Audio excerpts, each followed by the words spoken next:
Sigi video se Korea gi Hanok village ta chalubagi matega ma koina mu yang menase ai matham ta chalak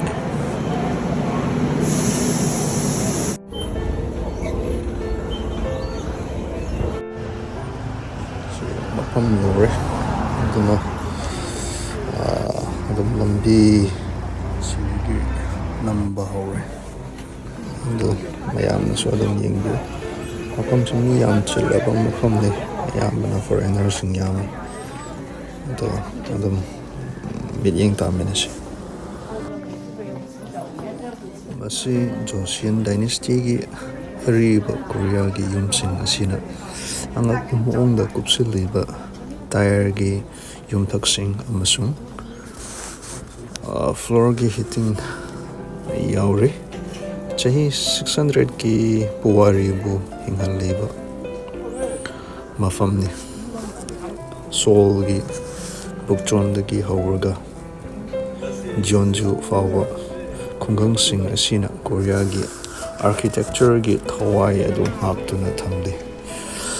si traditional culture seasonal festival aduga miyoiba gi amasung khamhausa gi marakta lainariba mari ase thengnahalle yamna phajai Korea gi lamse yamna phajai adubu aina haining bade mathakta wire singsine aina khwaidagi masak thialise no actually phajai nale except these wires so messy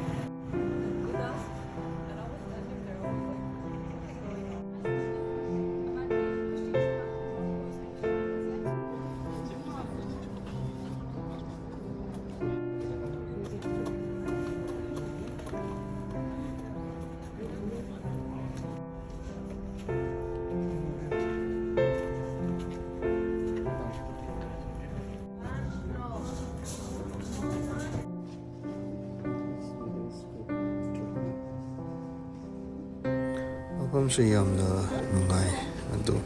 kanagumba Korea da lakpa nginerngadi asi mafamse su laaga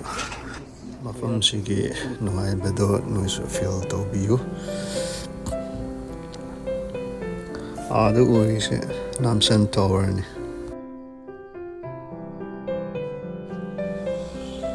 asi se visiting hours se matam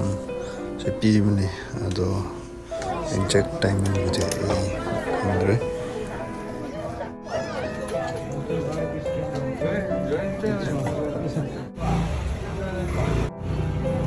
si mapan ne khoi thore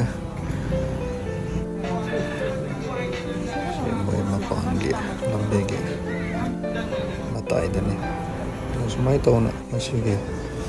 video se cinematic sa jung lagi